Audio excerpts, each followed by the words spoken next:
everybody, what's going on? It's Puerto Rican nationalist Luis Rivera. I had a little bit of time today on taking my wife to the doctor's appointment, so I figured I'd finally make this video. I'm going to address a few things. I'm going to address the Straitway controversy, and then I'm going to address the Israel Hezbollah controversy as well, or what's building up to be a war. I guess we could say we're gonna go over some kingdom news and some worldly news. And I got my notes here just because I wrote down some like I said, I wanted to break this down. I wanted it to be Bible based.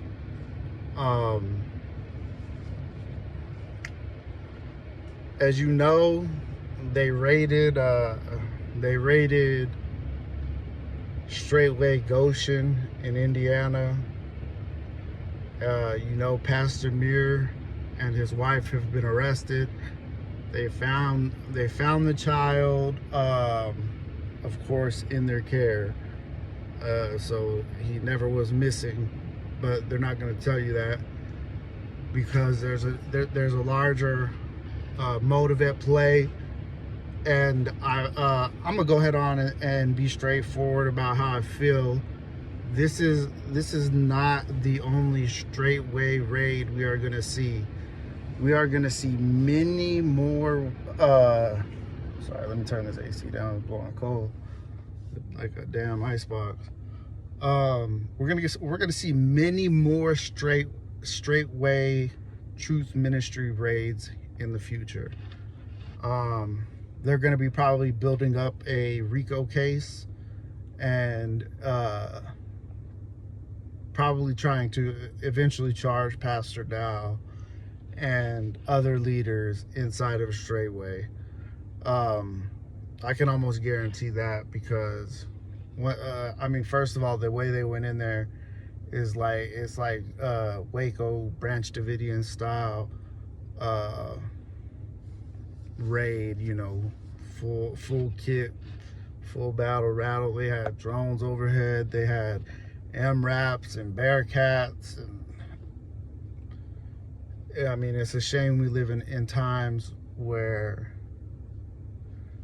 our rights are trampled upon by the state like that, but it is what it is. They're not gonna put themselves in harm's way. Thank the Most High that nobody acted foolishly, and nobody acted foolishly and accidentally let off a shot, because that would have made the situation a whole lot worse. We wouldn't be just hearing about arrests, we'd be hearing about deaths, and we'd be hearing about many children being taken into custody, into the Child Protective Services, which we know they don't protect the child. We know what kind of circumstances and situations they send them kids to, so none of it is good. In my previous video, I had addressed it. I had made a statement saying we should not be taking sides, whether it's one way or the next. And there are people who have ministries, whether they be online only or in person. There are people on community and on homesteads that are taking sides in this thing, and really there's no side to take. The side to take is to sit back and let the information come out and stop rushing to judgment. The police rushed to judgment, and look what happened. Chaos happened. The kid wasn't missing. The kid was there the whole time. I had said there's some narratives being laid out, right? There's some narratives being laid out by several different people. I got my notes here because I know But no, I knew I wasn't gonna be able to remember all of this. So we'll address the statements made by Pastor Rufus first regarding this whole situation, right? Pastor Rufus has made a bunch of subliminal accusations and outright accusations, and they should be questioned with great intensity, because you got to remember, as he loves to point out to me in his comments, that he was a community leader at Straitway for 14 years. I shouldn't be talking to him like that because he bears fruit. He didn't bear any fruit at Straitway. He didn't bear any fruit. He might have counseled some people, but that's not bearing fruit. That's not putting in any work. And he also said, I'm an elder, you know, and a pastor, so I know, basically almost like I know more than you, and you need to not question what I'm saying. That, first of all, if anyone's talking to you like that should show you right there you're in a cult and you have a cult mentality. But this is why he needs to be questioned. Pastor Rufus needs to be questioned because he was an elder and a pastor at Straitway for 14 years. So if he knew things like this were going on, why did he wait for 14 years until they ran his ass out of the ministry in order to address it? Why didn't he come forward sooner? Why didn't he come forward sooner if he is such a righteous man of Yah as he claims to be? What? It doesn't make sense. Look, it makes sense in the case that he was idolatrizing. He was caught up in idolatry, and he was idolizing Pastor Dow and the whole Straitway system, right? Because I don't believe he was in it for the right reasons. He was in it to try and basically hold a position in life where he has to do no work, where he has to put forth no work, but bear the fruit of all the other people's works. Just like preachers in Christianity. They bear no fruit, but they collect the fruit from all the works of the people inside their congregation. So that's what we really need to ask about Pastor Rufus. Why were you engaged in idolatry? Were you idolizing Pastor Dow? Why haven't you come forward about this prior to this incident? If you like he in the video said, I'm telling y'all to get out of there. I'm telling y'all to get out of there. They're gonna take your kids. Why weren't you saying that? Why weren't you saying that a year ago, bro? Why weren't you even saying that 6 months ago? Why is it now? Why is it now after they ran you out of the ministry? I don't question that there was funny business going on. I actually believe that there was funny business going on. But why are you waiting until you got ran off and now this stuff is happening? Or why are you waiting till now to talk about it and act like you knew this stuff was going on and this was gonna happen and all this other stuff? You should have brought it up before if you knew all of these things. That's number one. And another thing is he using this situation to try and suggest that this is why he had a confrontation with other Straitway leaders and Pastor Dow, when it was clear that he got ran out the ministry? It was clear the saints didn't want him there. You know what I'm saying? Because it kind of feels like that in the videos he puts out, because again, you got to pay attention to the words he uses and the subliminal messaging behind those words. You really got to pay attention to it. All right, moving on. Now I want to talk about the covenant homestead. This is someone who's obviously despises Pastor Rufus, right? We know that he's been debunking everything Rufus has said, almost on a daily basis, and it's quite funny. That he's out there, you know what I'm saying, showing Israel who Rufus really is, who Pastor Rufus really is. But I still feel like he has some sort of loyalty or connection to Pastor Dallin Straitway. He almost, when the situation first started, it's almost like he laid a subliminal framework around the allegations of abuse in a way to subliminally accuse Bryson, the 14-year-old kid, of molesting one of his sisters or another young girl at Straitway Goshen, because he laid out he laid out a question of what it would take for him to do something like that to his son, and then he plays out that scenario in his head, or not in his head, but on his channel, that he could see himself doing that if his son did that to his daughter, or something of that nature, right? You can go watch his video. You can go watch the video. It's still up.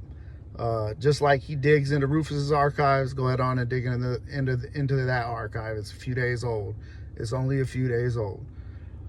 But that's why I feel like he almost on cue, just like, you know how the media does it. The media will do it too. And maybe that's where they learned it from. Maybe that's what tactics they're using. They're using media tactics to try and set up a framework, a bunch of subliminal accusations against the young man, and then a subliminal framework in order to kind of absolve Pastor Mirror of what he did, at least to the followers of Straitway, right? We can also look at the way Pastor Dow has addressed the situation. He straight up went out and said it's worldly persecution, and he was hinting at unknown situations that haven't come to light yet. And this is why right around the same time the Covenant Homestead did his little video talking about what it would take for him to hit his son like that, right? So this is another attempt, I feel like, at laying the groundwork for a hypothetical or subliminal accusation against the victim of this abuse, right? It's the groundwork is being laid. They're laying the foundation to build the house on, basically. The whole situation has been extremely messy. Multiple current members of Straitway and past members of Straitway are, the current members are in damage control mode, and the past members are in the blame mode, and the haha I told you so mode. And this is why, as Israelites, Hebrew Israelites, we should all just sit back and wait for the evidence to make an informed judgment. You cannot rush to judgment on people who dislike each other, or people who are trying to make a possibly guilty man look innocent, right? You just need to stay neutral, because we don't know if he's guilty or innocent. We don't know any of that. Of course, only Yah knows what happened, right? Doesn't matter what anybody else says. Only Yah knows what happened. So this will require discernment that the Most High Yah will give to us, in order to separate the wheat from the chaff, the truth from the lies, and the exaggeration from the actualities. What we need to be doing is staying in the Word, praying to the Most High for everybody involved in the situation, including those making videos where they're justifying it or trying to stand with Pastor Mir.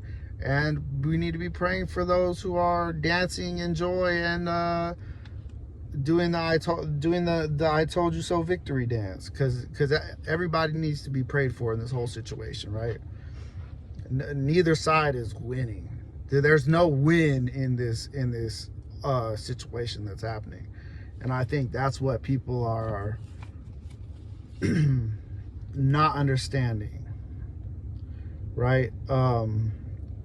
Like I said, we need to be focusing on nation building, pushing to become food independent, and we need to be working on leaving these cities and getting out into these rural areas and living set apart, like the book tells us to.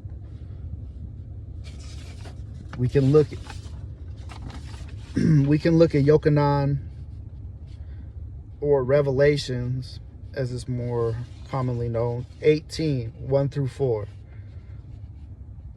And after these things I saw another angel come down from heaven, having great power, and the earth was lightened with his glory.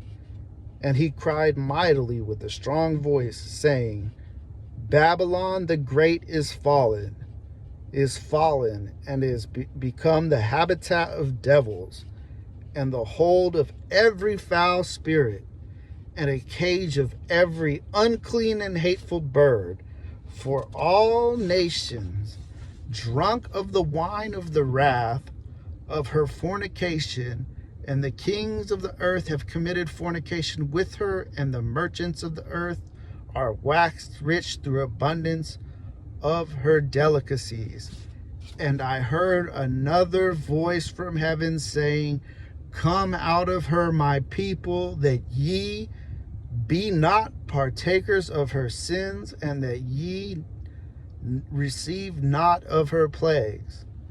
Flee the cities. Those verses are extremely self-explanatory. As you see, most of it is talking about the Western world, but it can be, but also the Middle East, and a lot of Asian nations. Now I'm about to break down, using scripture, why we should not be rushing to judgment. In Proverbs 6:16-19, it says,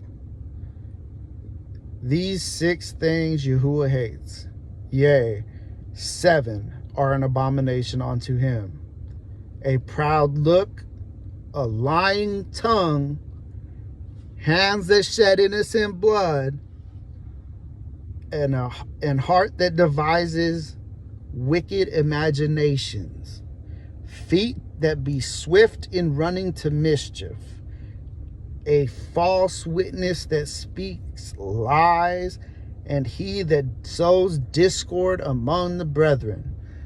That is a lot of people right now out here making these videos. This is why I'm saying you don't need to be making videos. You just, or if you make a video, you don't need to be coming to one side or the other or anybody's defense. You just need to be worried about staying neutral in this situation, right? Yah, the Most High does not want us. The Most High Yah does not want us getting involved in a blame game situation or a side taking situation. And Proverbs 6:16-19 proves that. Shemot, or Exodus 23:1-2, also further proof we should just stay out of this and stop picking sides one way or the other. You shall not raise a false report. Put not your hand with the wicked to be an unrighteous witness. You shall not follow a multitude to do evil, neither shall you speak in a cause to decline after many rest judgment. Rest means to prevent.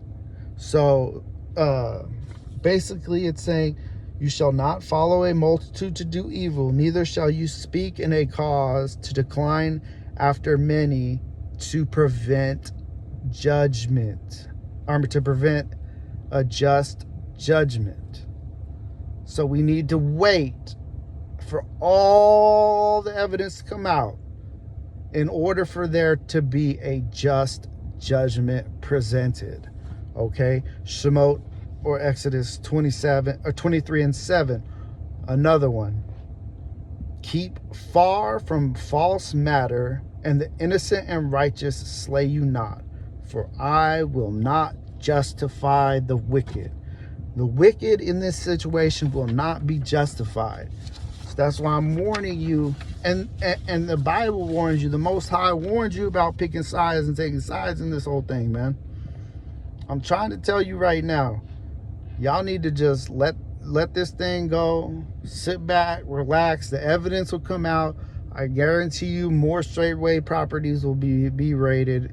It's gonna be a whole federal thing, man.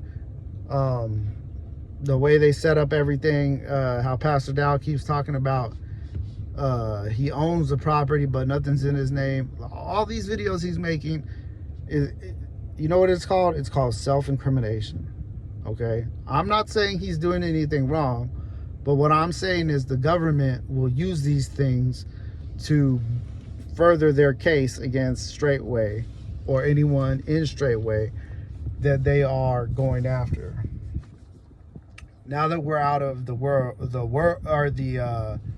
kingdom news, let's go on to this worldly news, because this is actually going to be affecting us as well, right?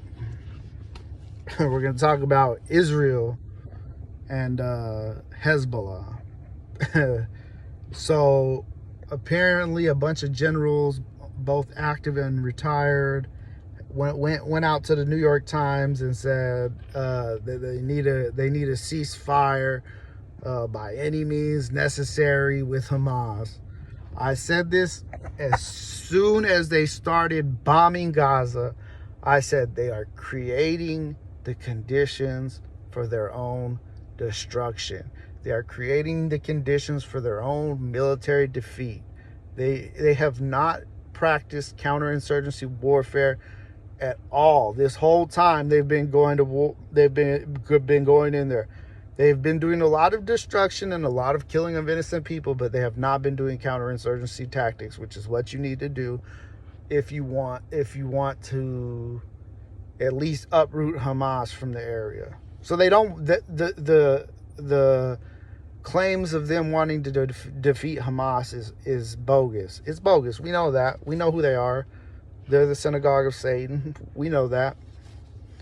But here goes some quotes for you. Military leadership wants a ceasefire with Hamas in case a bigger war breaks out in Lebanon, security officials say. It has also concluded that a truce would be the swiftest way to free the hostages. That's a quote from the New York Times. Okay? I'm not just making this up and pulling it out of my ass. Here goes another quote. Israeli military faces ammunition and personnel shortages. Generals call for ceasefire with Hamas. Defense Security Asia. That's the news source. All right. And now we're going to get into some history of Israel and Hamas, and Hezbollah, and what had happened to them the last time that they thought that they were going to go in there and just beat up on Hezbollah. In 2006, Hezbollah fought Israel occupation forces to a standstill, forcing a UN ceasefire resolution that all parties ended up agreeing to. Since 2006, Hezbollah has not only amassed more weaponry and soldiers than before, but even more high-tech weaponry than it had in 2006. And we know this. We know that Iran has been sending them more high-tech weaponry. And we know that Hezbollah has gotten more intel. We know this by the fact of how many bases and satellite bases or radar bases they've been hitting along the border. We know that they've been overwhelming the Iron Dome system. We know that they have the capacity to do so, right? And with that knowledge, one could consider that that Hezbollah is a near peer force to Israel, especially if you include the Lebanese army, the Lebanese armed forces, right? The Lebanese government is not just going to sit back and let Israel wage a war against Hezbollah and innocent Lebanese people on its territory. I'm telling you that the Lebanese military forces, their whole armed forces, will be activated to help fight right beside Hezbollah. They will be activated to fight Israel, and every other single network in that area is going to be activated to fight Israel. Israel cannot even beat Hamas in Gaza. And Gaza is a damn concentration, is an open air concentration camp. So now imagine them fighting a near peer military force. Israel didn't win last time. They're not good. They haven't gotten any better. Their troops haven't gotten any better. They haven't gotten any better weaponry. They're still the same weaponry. They're not. It's not like they're gonna fare better this time than last time, right? And this is why I'm telling you. This is why I'm telling you something. Stuff like this. Around 7 to 8 months ago, I had said Israel will lose the information war, and Israel has lost the information war. About 5 or 6 months ago, I said they will lose the political war. When did they start losing the political war? Maybe about 3 months ago, 4 months ago, you started seeing all the stuff take place, right? Spain, everybody denouncing Israel, all these other countries denouncing Israel. So they have lost the information war. They lost that probably maybe like a month or two after I said it. They lost the political war probably 2 months after I had made the prediction, right? I had also said at that same time, once they lose the political war, this will mean they will eventually lose the war militarily. And Israel calling for and the generals of Israel calling for a ceasefire behind the government's back is in fact a Hamas victory. Israel is losing the war militarily, and with this ceasefire, it will be a military loss.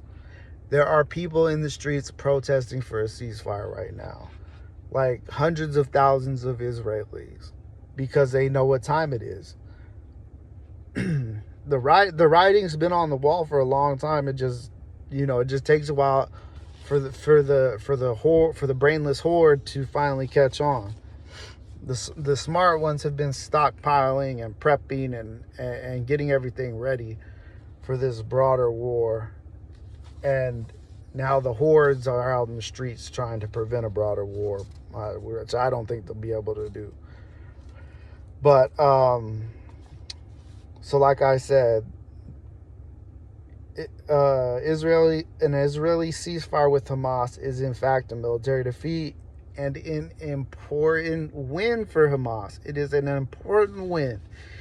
Even though so many Palestinians died, they will be seen as martyrs, right? They will have been martyred by the Israeli defense forces because Israel went right into temper tantrum mode.